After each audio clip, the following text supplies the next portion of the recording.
Now to Pakistan, where a powerful bomb explosion outside a government office in northwestern Pakistan has left at least 26 people dead and over 60 others injured. Local police say a bomber crashed his explosive-laden motorbike into the entrance of the building in the town of Mardan. Officials say the death toll could rise. Now, pro-Taliban militants have claimed responsibility for the attack.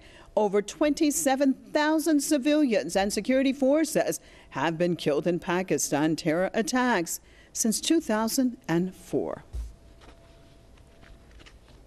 We're going to cross over to Islamabad, joined by Press TV's Javed Rana. Javed, thank you so much for being with us. Please fill us in on the latest as far as this powerful bomb explosion that took place today.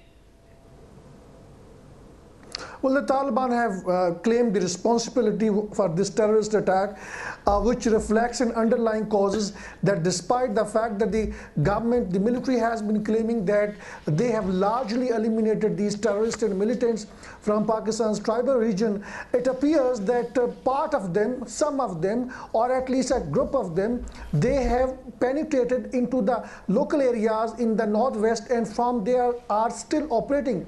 The other groups have already managed to go inside Afghanistan where they are backing up Afghan Talibans. So in this case, it appears that the fight against terrorism in Pakistan is far from over. Some of the think tanks, they were pointing out that the terrorism in Pakistan during 1.5 years, it has reduced up to 70 to 80%, which appears to be now an exaggerated. And now more importantly, even if a very small group of terrorists are still active, that means that they can cause disaster because it is quite difficult to stop these suicide bombers. They can damage even if they cannot cause a huge blast in other instances. So I think in this kind of situation, this reflects that the government's so-called claims of eliminating terrorism largely that is not founded in the reality. Well, let's look at that, what you said, Javed, because you said that anyway, the suicide bombers can have an effect and it's very hard to control them. I want to look at what this does in general to the psyche of the Pakistani people. And when we give these unbelievable figures, 27,000 people being killed since 2004. Tell me, what does that do to the psyche of the average Pakistani? Well, these figures are a bit controversial in terms of their calculations. From 9/11 till now, according to government official figures, that is 60,000.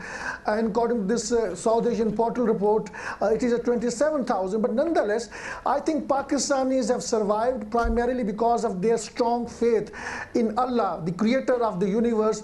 Generally, whenever terrorist incident happen, they attribute that their life is with their creator. So it was from him. So they accepted sort of a fait accompli situation. So people have a lot of resilience in Pakistan, unlike the West. Even if some 100 people are killed supposedly in one terrorist attack, the next day people would be sitting there taking their teas and doing their routine works. So that is the strength of their faith, which is helping them to survive. Otherwise, the kind of the situation that Pakistan has been through, I think it was quite difficult to withstand that kind of terrorism that Pakistan has witnessed during last 14 to 15 years. All right, thank you so much for that update out of Islamabad. Press TV's Javed Rana.